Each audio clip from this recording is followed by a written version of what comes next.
2월 17일 제2수요일로 시작한 올해 사순절. 한국교회는 2월 17일부터 4월 4일 부활절까지 사순절 기간 동안 예수 그리스도의 고난과 희생을 묵상하며 부활을 희망하며 보낸다. 이 같은 사순절을 맞아 한국기독교교회협의회는 비정규직 해고 노동자 현장을 찾아 사순절 금식 기도회를 가졌다. 금식 기도회를 마친 대전 빈들공동체 교회 남재영 목사를 만나 사순절 금식 기도회의 의미에 대해서 들어봤다. 목사님 안녕하십니까? 네, 반갑습니다. 네, 이번에 사순절 금식 기도회를 하게 되셨는데요. 네. 어떤 이유에서 하시게 되셨는지 먼저 말씀 좀 해주십시오. 네, 제가 NCC 정의평화위원장을 지내고 네, 또 우리 사회 그 당시 우리 사회에서 가장 좀 어렵고 힘든 사람들 그리고 이후로 교회가 좀 관심을 가져야 된다면 우리 사회에 대해서 사회적 아젠다로서 그때 비정규직 노동자들이 아마 앞으로 교회가 관심을 가져야 될 사안이 될 거다. 중요한 사안. 그래서 그 당시 이제 몇 차례 그 논의를 하고 또 스터디도 하고 공부도 하고 해서 비정규직 대책 한국교회 연대라고 하는 NCC 안에 이를테면 그 조직을 하나 이제 별도 조직을 만들었어요. 그래서 거기 몇 년도였죠? 그게 2016년도 제가 같은데. 네, 그렇군요. 그래서 이제 실행위원회도 통과시키고 이렇게 했는데 이 비정규직 문제를 가지고 한국 교회가 이렇게 접근을 해 보니까 만만치 않더라고요. 그러던 차에 이제 사순절이 우리가 기독교적으로는 사순절이 이제 주님의 고난에 참여하는 사순 40일이잖아요. 그래서 그때 이제 그 영감이 우리가 이제 비정규직이나 우리 사회에 또 사회적 참사를 당한 분들이나 어려운 이웃들을 위해서 우리가 그들 곁에 가서 그냥 금식하면서 같이 기도하는 그로 좀 그분들에게 당신들을 기억하고 있고 응원하고 있고 지지하고 있다. 한국 교회가 좀 그런 의미로 사실은 시작을 했던 겁니다. 예. 이번 주 내내 금식 기도를 해오셨는데 기도회 내용을 뭐 어떻게 진행됐고 어떻게 그동안 쭉 하셨는지 잠깐 소개해 주십시오. 저희들이 이제 월요일 날 아침에 오전에 이제 그 연은 예배를 했어요. 네. 그리고 이제 매일 저녁 5시 반에 네. 기도회를 그러니까 첫날은 화요일 날 연은 예배는 그냥 같이 NCC 정의평화위원회에서 이제 했고 주관했고 네.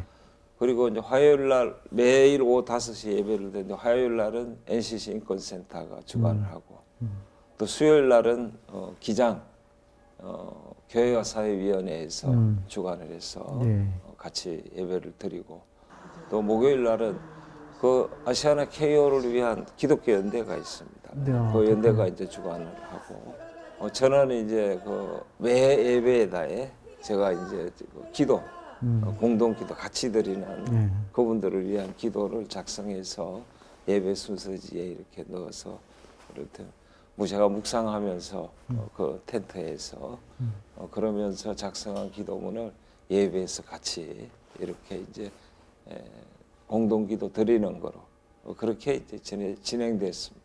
예, 그렇군요. 지금 그 비정규직 노동자들을 위해서 금식 기도회를 하고 계신데 특별히 아시아나 KO 노동자들을 위해서 지금 기도를 하고 계시잖아요. 예. 지금 그 아시아나 KO 노동자들 같은 경우 어떤 상황인지 좀 잠깐 좀 설명 좀 해주십시오. 지난번에 5월 11일 날, 지난해 5월 11일 날 해고돼서 오늘이 288일째 아마 될 거예요. 그런데 저분들이 이제 해고가 되고 그러니까 이제 그런 거죠. 힘 없으면 우리가 이제 코로나라고 하는 이 이제 사회적 재난을 이렇게 당했을 때, 뭐 IMF 때도 그랬어요. 그 당시에 많은 사람들이 길거리로 밀려 나오고 또 중소기업은 파산되기도 하고 그래서 이제 국민들이 고통을 겪었는데 요번 코로나도 마찬가지더라고요. 저분들이 청소 노동자들이에요. 청소하시는. 아시아나 이제 항공에 또 또 거기서 하청, 또 하청의 하청. 이게 보니까 아주 미로처럼 뭐 그렇게 해놓은 것도 이유가 또 있기도 하고. 이제 경기가 안 좋아져. 이 코로나 때문에 경기가 안 좋아지니까 이 회사가 이제 고용안정기금이라고 하는 게 있어요. 국가에서 주는. 네. 그거를 받아서 어려울 때 회사가 같이 상생, 예. 노동자들하고 이렇게 이제 해야 되는 부분이 있는데 그걸 하지 않고 그러니까 이제 기업이 어떤 면에서 경영에 이를테면 부담을 노동자를 해고하는 것으로 그렇게 이제 몰아가서 이제 요번에 이분들이 이제 해고가 됐고 근데 그 해고 자체가 사실 불법이니까 네. 그래서 뭐 어찌됐든 노동위원회에 가가지고 호소했을 거 아닙니까? 그러니까 네. 지방노동위원회 그리고 중앙노동위원회에서 다 이게 불법 해고다 원직에서 복직을 시켜라라고 그렇게 이제 결정이 났어요. 네. 그러면은 제 상식으로는 어지간한 회사들은 그걸 안 하면 이행강제금을 또 물어야 되니까. 예. 그러니까 어지간한 회사들은 그거를 이렇게 복직을 시킵니다. 뭐 예. 나중에 또 다시 해고를 하더라도. 예. 그런데 이제 저분들은 그 박삼구 회장이라고 하는 이제 아시아나 KO에서는 복직을 안 시키고 차라리 이행강제금을 물고 행정소송에 들어가 버린 거예요. 아. 그러면 이제 행정소송이 또 1심, 2심 뭐 또 이렇게 상급심까지 가는 동안에 이제 이분들이 겪는 해고 노동자들이 겪는 고통은 더 이제 길어지는 거죠. 네.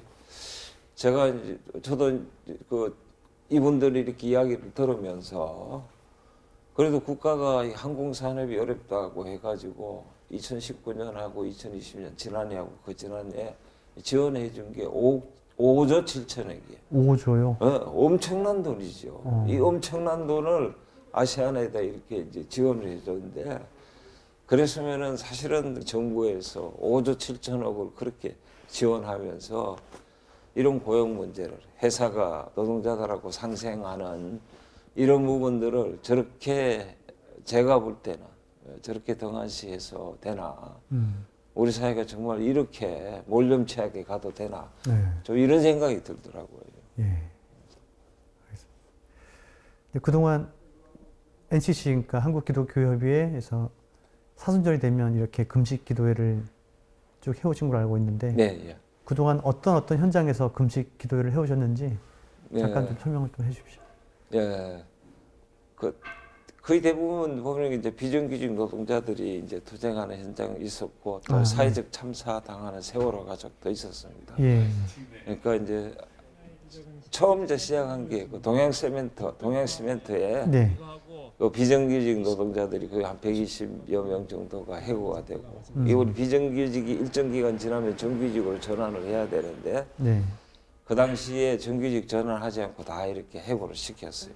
그래서 그분들이 투쟁하면서 저희들이 가서 사순절에 기도하고 이렇게 해서 나중에 그분들이 다 정규직으로 다시 이제 회사에 여기서 이제 들어갔고 그다음에 이제 파인텍 굴뚝농 성하던 거기에 가서 금식 기도하고 또 그 애는 거기서 하고 그리고 세종로에 그 세종해관옆에 세종공원에 비정규직 해고 노동자 연대가 있었습니다.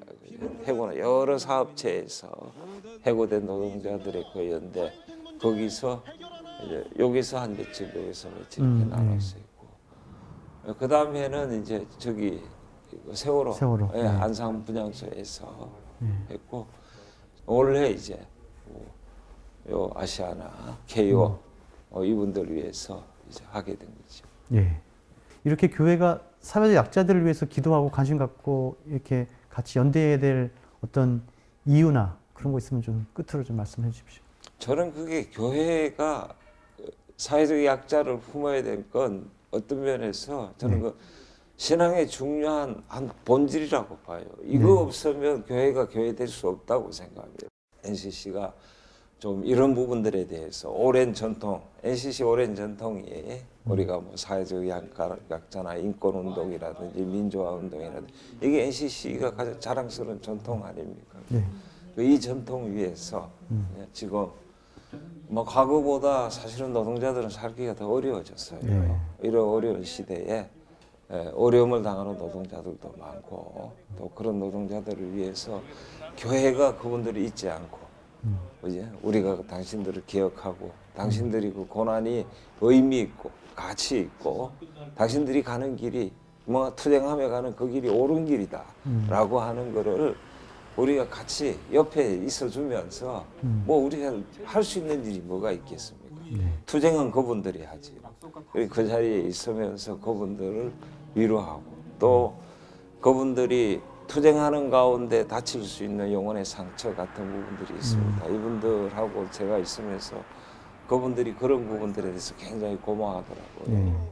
자기들도 왜냐하면 이게 그 악이라고 하는 거 앞에서 싸우다 보면은 자신도 모르게 영혼의 상처를 입고 마음의 고통을 겪고 이제 이런 일들이 있을 수밖에 없다는 거죠. 그런 것들을 저희가 기도하고 또 케어하고 뭐 목회적인 관점에서 저희가 봐도 교회가 있어야 될 자리는 저는 그 자리다라고 생각을 합니다. 예, 알겠습니다. 네, 앞으로 한국교회가 더 많이 우리 주변의 약자들을 위해서 더 관심 갖고 기도해야 될 것 같습니다. 목사님 오늘 말씀 고맙습니다. 네, 고맙습니다.